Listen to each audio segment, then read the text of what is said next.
하나님께서 우리에게 주시는 말씀은 에스겔서 22장 23절로 31절입니다. 구약성경 1184페이지 에스겔서 22장 23절부터 31절까지 우리 다같이 일어나셔서 한 절씩 교독하여 공독하도록 하겠습니다. 여호와의 말씀이 내게 임하여 이르시되 이사야 너는 그에게 이르기를 너는 정결함을 얻지 못한 땅이요 진노의 날에 비를 얻지 못한 땅이로다 하라.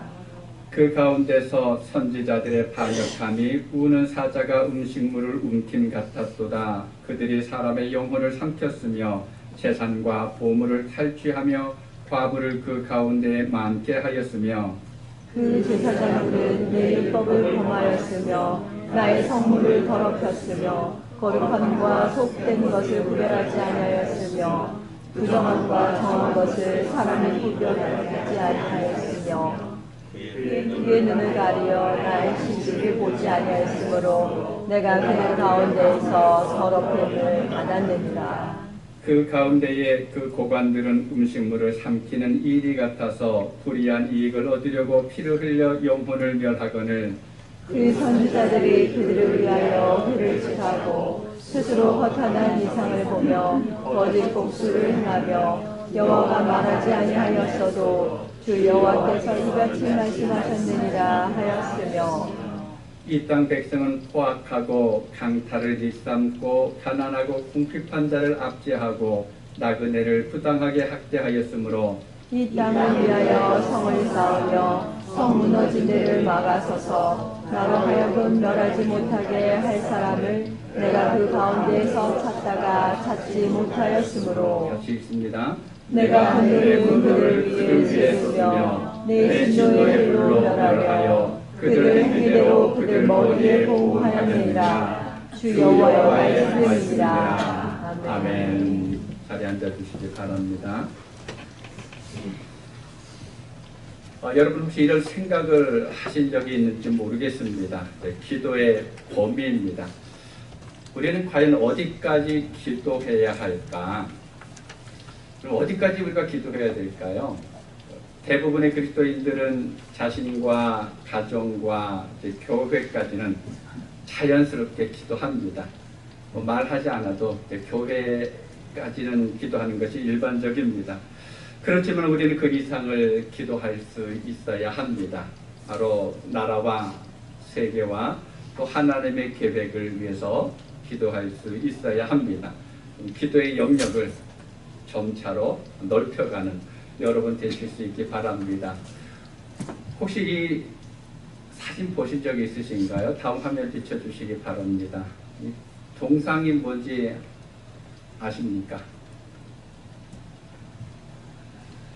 그 해수부인보다 국토가 낮은 나라가 있죠. 바로 네덜란드입니다. 그 네덜란드의 영웅, 물이 새는 뚝을 막았다가 죽은 한스 브링커라고 하는 소년의 동상입니다. 처음에는 손바닥으로, 그 다음엔 팔뚝으로, 그 다음에는 온몸으로 금방이라도 무너져 내릴 것 같은 그런 흙더미를 몸으로 막고 있다가 어른들에 의해서 발견되자마자 쓰러져서 죽었던 그 한 소년의 이야기입니다. 그렇게 온 힘을 다해서 그 마을이 수몰되는 것을 막았던 이 사건, 이 이야기, 제가 지금은 초등학교라고 그러는데 제가 다닐 때는 국민학교라고 이야기했습니다. 그때 교과서에 실려 있었던 내용입니다. 그래서 오랫동안 이게 사실인 줄 알았어요. 여러분도 지금까지 사실인 줄 아셨죠? 그런데 이게 사실이 아니라 미국의 한 동화 작가가 쓴 동화 이야기라고 합니다. 그래도 정말 많은 교훈을 주고 있는 이야기입니다. 그런데 이것과 비슷한 이야기가 성경에 나옵니다. 물론 결론은 반대로 되어 있죠. 바로 오늘 함께 읽은 본문의 말씀입니다. 에스겔서 22장은 유다 예루살렘이 바벨론에 의해서 멸망당하게 된 이유를 하나님께서 에스겔에게 말씀해 주시는 내용입니다. 여기에는 하나님의 애타는 마음이 담겨 있습니다. 오늘 우리가 읽은 본문에는 유다가 멸망당할 수밖에 없는 이유가 무엇인지 구체적으로 이야기하고 있습니다. 당시 시대 상황을 쭉 살펴보면 기막힐 정도로 우리가 살아가고 있는 현실, 우리가 살아가고 있는 이 땅과 교회의 현실과도 너무나 흡사하다라고 하는 것을 본문을 읽으면 읽을수록 뼈저리게 느낄 수가 있습니다. 그러면 하나님의 백성, 하나님의 나라라고 자처했었던 그 유다가 어떠한 이유로 하나님의 징벌을 받을 수밖에 없었을까요? 오늘 본문에 보면 하나님께서 구분해서 말씀하시는 네 가지의 신분의 사람들이 등장합니다. 선지자, 제사장, 고관들, 그리고 백성들입니다. 하나님은 이들의 잘못으로 인해서 유다가 멸망되게 되었다라고 말씀하셨습니다. 첫째는 선지자들입니다. 오늘 본문 25절과 28절입니다. 우리 함께 읽겠습니다. 그 가운데서 선지자들의 반역함이 우는 사자가 음식물을 움킴 같았도다. 그들이 사람의 영혼을 삼켰으며 재산과 보물을 탈취하며 과부를 그 가운데 많게 하였으며 그 선지자들이 그들을 위하여 회를 칠하고 스스로 허탄한 이상을 보며 거짓 복수를 행하며 여호와가 말하지 아니하였어도 주 여호와께서 이같이 말씀하셨느니라 하였으며. 쉬운 성경에 보니까 이렇게 번역을 했습니다. 이스라엘의 지도자들은 음모를 꾸미고 으르렁거리는 사자처럼 잡은 먹이를 갈기갈기 찢는다. 그들은 사람을 해치고 보물과 귀중품을 빼앗으며 많은 여자들을 과부로 만든다. 그런데 예언자들은 헛된 환상과 거짓 예언으로 그들의 죄를 감쪽같이 덮으려 한다. 그들은 여호와께서 말씀하시지 않았는데도 주 여호와께서 이렇게 말씀하신다라고 한다. 그리고 선지자는 자기 자신의 말을 하는 사람이 아닙니다. 하나님께서 주시는 말씀을 받아서 그대로 전달하는 사람이 바로 선지자입니다. 그런데 당시의 선지자들은 하나님의 말씀을 전한다는 구실로 자기의 말을 합니다. 근데 자기 말을 하면서 경제적인 이익을 취하고 있습니다. 말씀에 근거해서 백성들의 죄를 지적하고 회개하고 순종하는 데 촉구하는 것이 아니라 힘있고 권력이 있는 자들의 비위를 맞춰줍니다. 그들의 허물을 덮어주기도 합니다. 그러면서 유익을 챙기기에 급급했다라고 이야기합니다. 요즘 우리가 예레미야서를 날마다 읽고 있죠. 그래서 지난 토요일과 아마 월요일에 읽었을 27장과 28장에 보게 되면 예레미야 선지자하고 거짓 선지자들이 싸우는 장면이 나옵니다.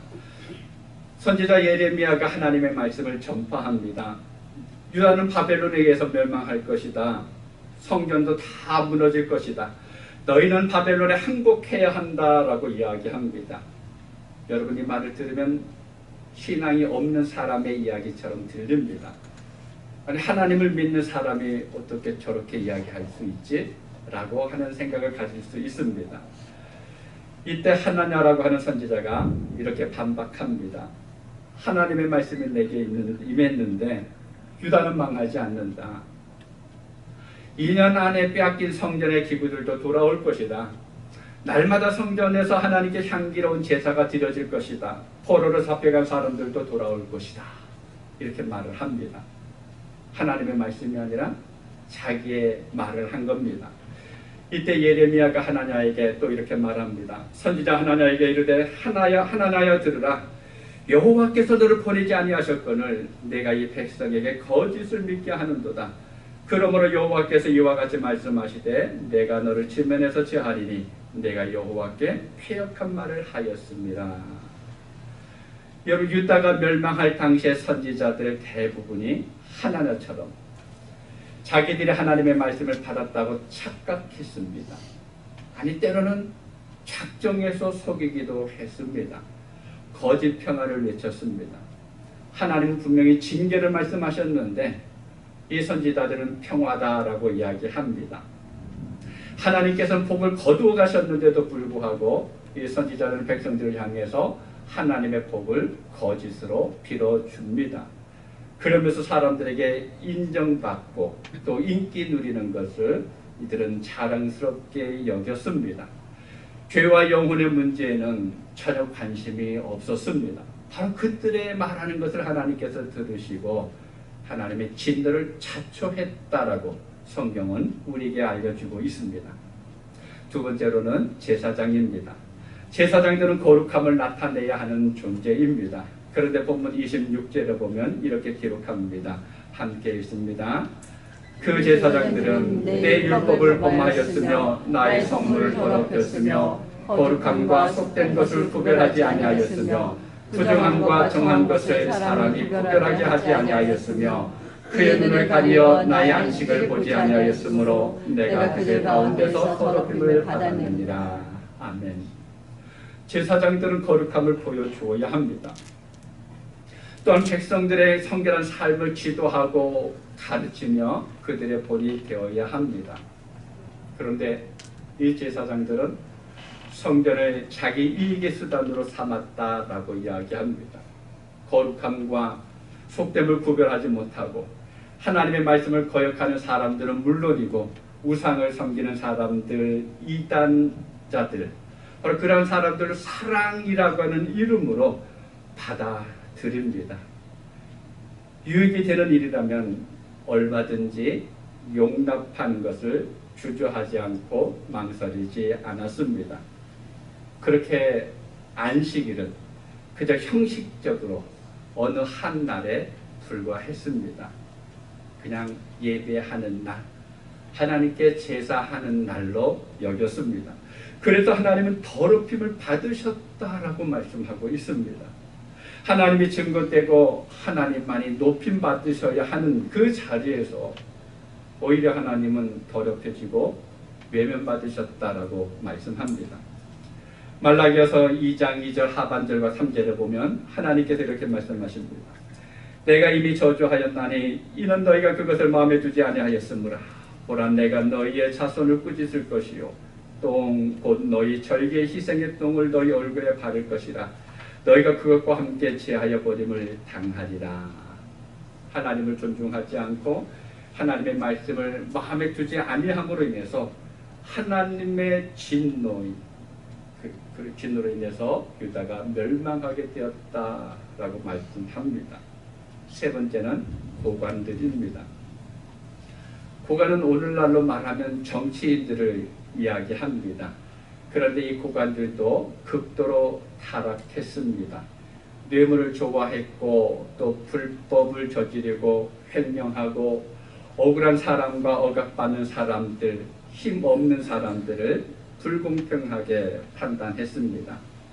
그래서 본문 27절을 원문 번역 성경에 보면 그 가운데 있는 지도자들도 먹이를 뜯어먹는 이리와 같아서 부정한 이들을 얻으려고 피를 쏟게 하고 생명을 파멸시켰다.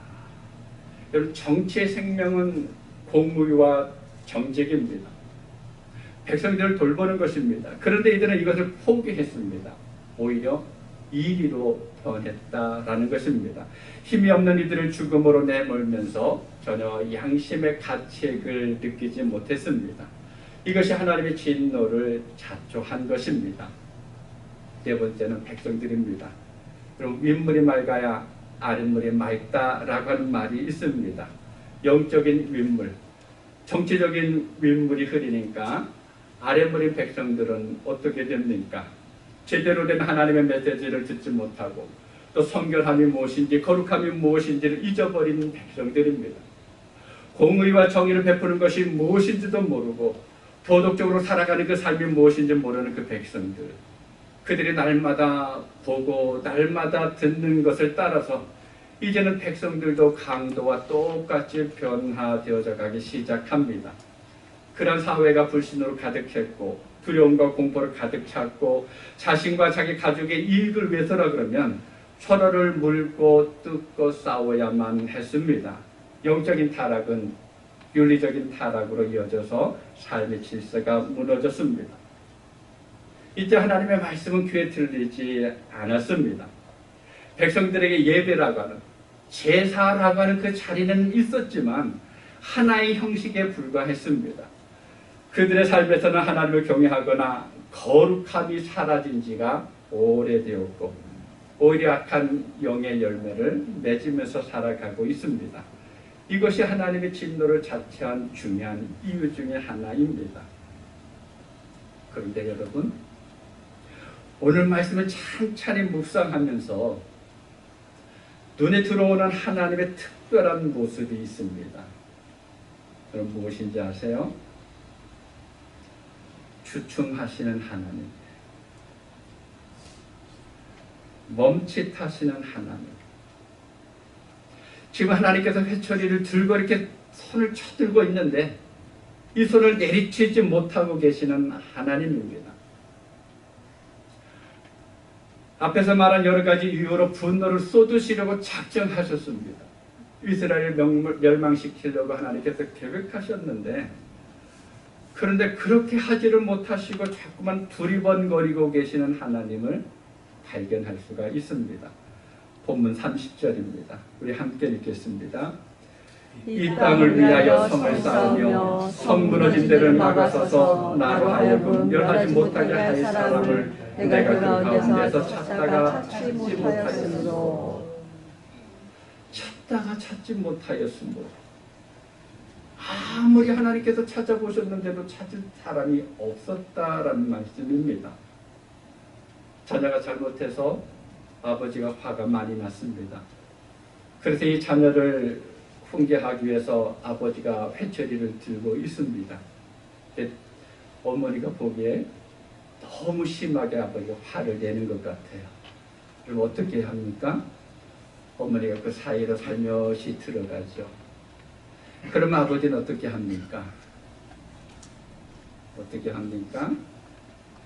어머니가 들어오면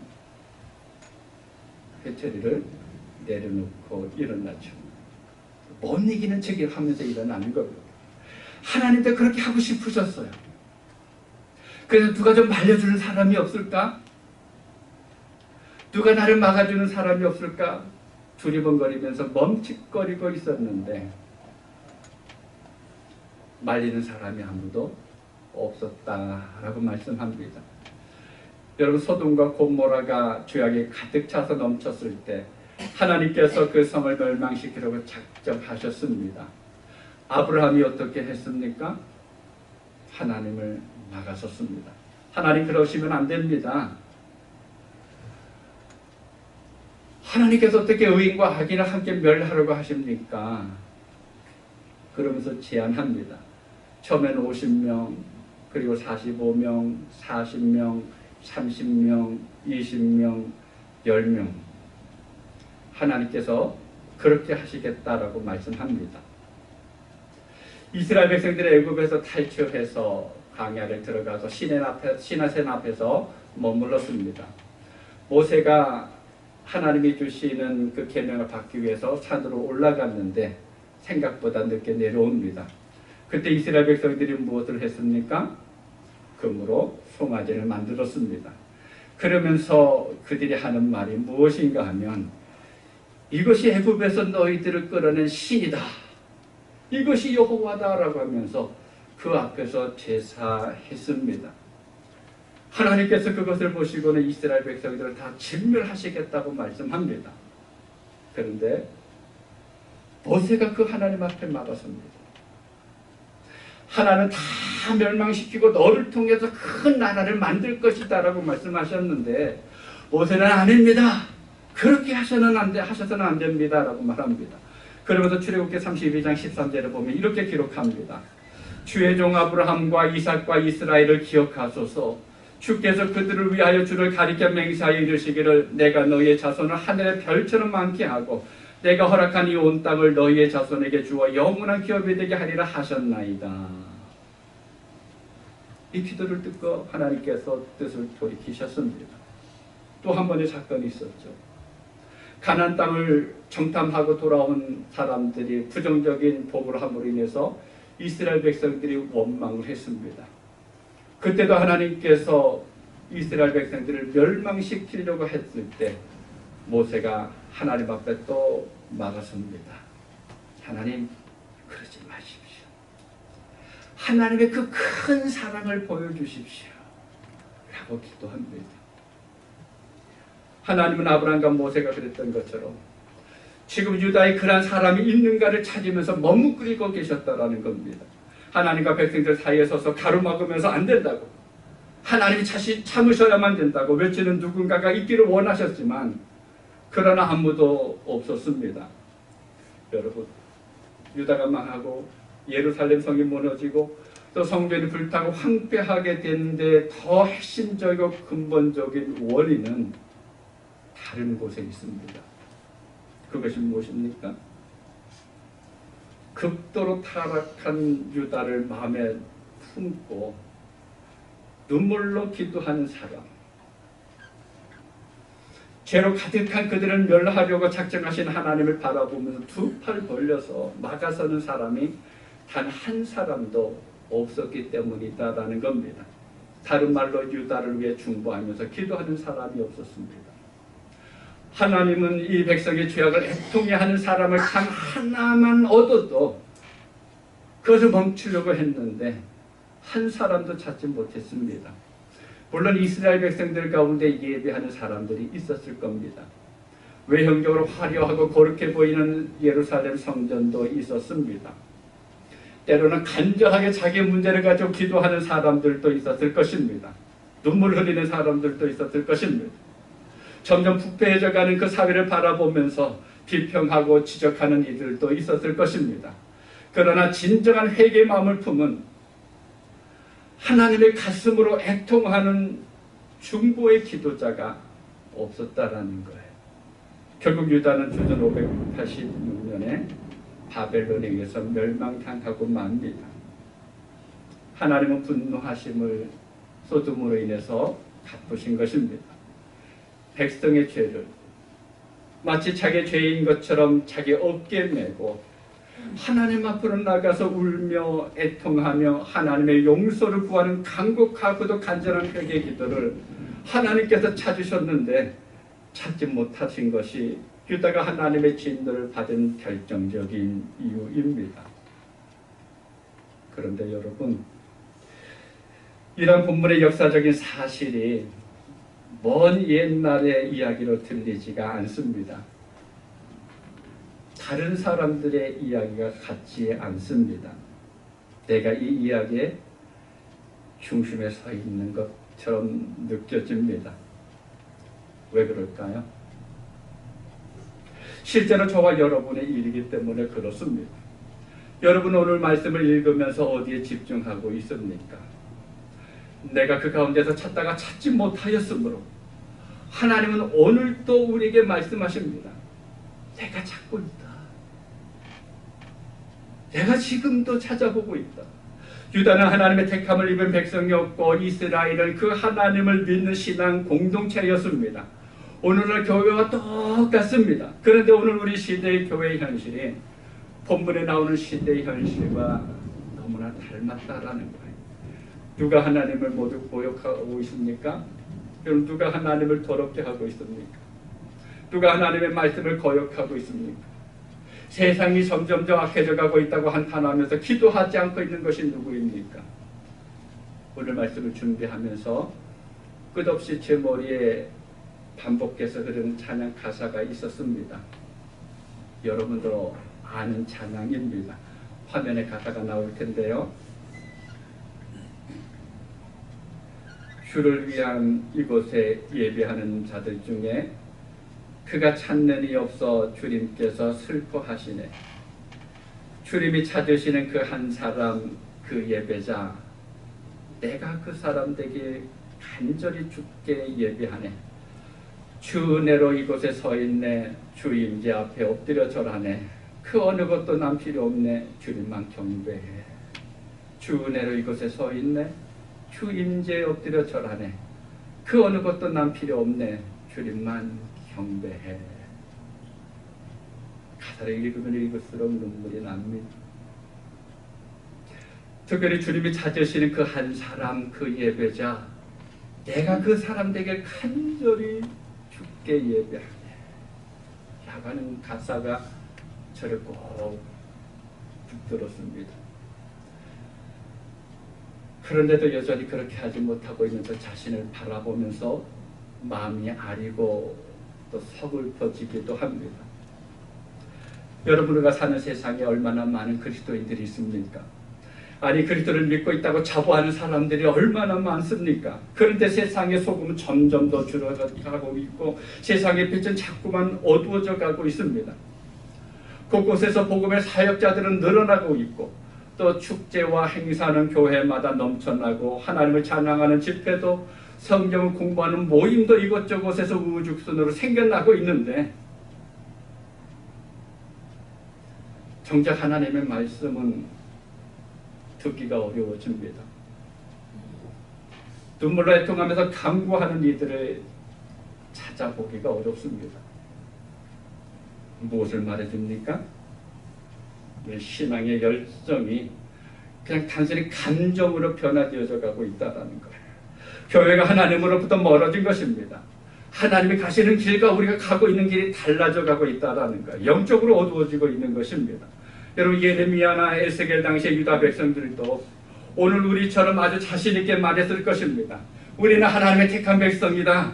예루살렘 성전이 있고 하나님의 언약궤가 우리와 함께 있지 않느냐. 날마다 향기로운 제사가 성전에서 이루어지고 있지 않느냐. 이것이 얼마나 큰 복이냐. 평안의 때가 아니냐. 그런데 무엇이 문제란 말이냐. 그런데 하나님께서 선지자들을 통해서 하시는 말씀이 무엇입니까? 하나님의 집 실로도 멸하시고 언약궤를 파하시던 하나님께서 예루살렘이라고 멸망하시지 않겠느냐. 하나님은 더 이상 사람의 손으로 지은 성전에 계시지 않는다. 중요한 것은 너희 심령이다. 이제 너희는 너희 영의 눈을 떠나 육신적이고 형식적인 것에서 벗어나서 영적인 차원으로, 본질적인 차원으로 너희 신앙을 바꾸어라 라고 이야기합니다. 우리는 날마다 하나님과의 관계를 중요시 여기면서 살펴야 합니다. 우리는 매일 끼니마다 밥을 먹습니다. 그러한 것처럼 날마다 하나님의 말씀을 읽으면서 그 말씀이 나를 비추어 보아야 합니다. 그리고 하나님께서 기뻐하시고 온전하게 여기실 삶이 무엇인지를 분별하면서 그 길을 걸어가야 합니다. 하나님께서 말씀하셨습니다. 내가 그 가운데서 찾다가 찾지 못하였으므로. 사랑하는 여러분, 하나님이 지금 여러분에게는 어떤 의미가 있습니까? 하나님은 여러분 삶 속에서 어떤 존재입니까? 지난주에 말씀을 드렸던 것처럼 막연한 하나님이 아니라 그냥 어딘가에 계시겠지 생각하는 하나님이 아니라 살아계신 하나님, 존재하시는 하나님을 분명하게 믿는 여러분 되시기를 바랍니다.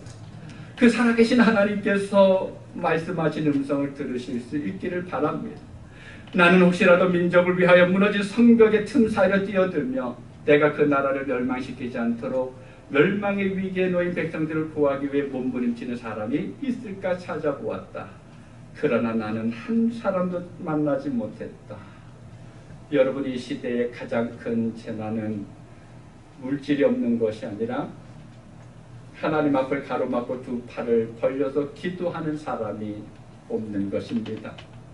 기도하는 한 사람이 기도하지 않는 한 민족보다 위대하다라는 말이 있습니다. 세상은 물질은 풍성해집니다. 점점 더 편안해져 갑니다. 그런데 삶은 더 어려워져 가고 있습니다. 배운 지식들은 점점 더 많아져 가고 있는데 삶의 지혜와 신앙이 이기적으로 되어지는 세상입니다.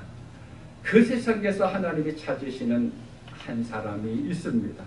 두 팔 벌려서 막아서서 기도하는 사람입니다.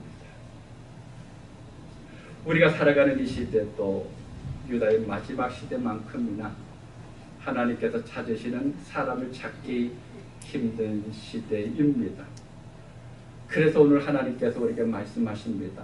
30절을 다시 한번 읽도록 하겠습니다. 이 땅을 위하여 성을 쌓으며 성 무너진 데를 막아서서 나로 하여금 멸하지 못하게 할 사람을 내가 그 가운데서 찾다가 찾지 못하였으므로. 아멘. 여러분 혹시 하나님께서 지금 우리가 살고 있는 이 시대를 바라보면서 나에게 이 말씀을 하신다면 어떻게 해야 할까요?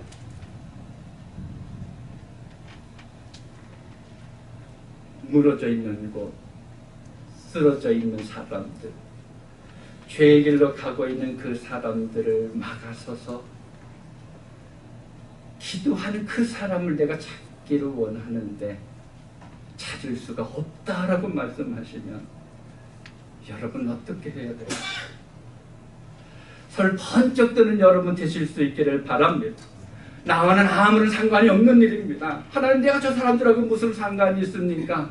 라고 하면서 뒤로 빠져나가는 사람이 아니라 오히려 하나님 앞에 나가서 두 양팔을 쫙 벌리고서 주의 인자의 광대함을 보여주십시오. 하나님의 그 큰 사랑이 무엇인지 나타내 보여주십시오. 하나님께서 어떻게 우리를 사랑하셨는지, 하나님께서 어떻게 우리를 인도하셨는지 하나님 지금 이 순간에 보여주십시오 라고 하면서 기도하는 여러분 되실 수 있기를 바랍니다. 하나님께서 이 땅을 바라보면서 진노하고 계실 때 하나님께서 그 마음속에 분노를 품고 있는 것을 우리가 바라보면서 하나님 간다. 그만. 하나님 보여주신 사랑이 있지 않습니까? 하나님 약속하신 것이 있지 않습니까? 그 말씀을 통해서 주님께서 우리에게 보여주시는 그 놀라운 사랑을, 능력을 경험하는 여러분 모두가 되실 수 있기를 주님의 이름으로 축복합니다. 기도하겠습니다. 아버지 하나님 감사합니다. 하나님께서 우리를 먼저 택하셔서 하나님의 백성으로 그리스도의 사람으로 이 땅을 살게 해주셨습니다. 그런데 오늘 말씀을 통해서 하나님께서 이 세상을 바라보면서 점점 더 죄악이 많아지고 거칠어가고 완악해져가는 세상을 바라보면서 멸망하기로 작정하셨던 그 하나님께서 누군가가 내 앞에서 가로막는 사람이 있을까? 혹여나 내 사랑을 자극하면서 내가 보여주었던 그 긍휼을 자극하면서 내가 했었던 그 약속을 되뇌이면서 나를 가로막는 사람이 어디에 없나 살펴보신다고 말씀하셨습니다. 아버지 하나님, 우리 그레이스 성경계 모든 성도들이 이 말씀을 기억하면서 이 나라를 우리가 마음에 품고 우리 민족을 마음에 품고 아니 이 세상의 모든 것을 마음에 품고 하나님 앞에 가로막을 수 있는 우리가 될 수 있도록 도와주옵소서. 하나님께서 우리를 그런 사람으로 세우신 것을 압니다. 기도할 수 있는 사람, 하나님의 사랑을 신뢰할 수 있는 사람, 하나님께서 계시는 것을 온전히 믿으면서 살아갈 수 있는 사람, 그런 하나님의 백성들로 우리를 삼아 주셨습니다. 하나님, 그 하나님을 믿으면서 우리가 두 팔을 벌려서 이 땅과 이 세계를 위해서 늘 중보하고 기도할 수 있는 주의 백성들 되게 하여 주옵소서. 그로 인해서 하나님께서 끝까지 우리를 구원하시는 그 놀라운 역사를 볼 수 있는 우리 모든 성도들 되게 하여 주시옵소서.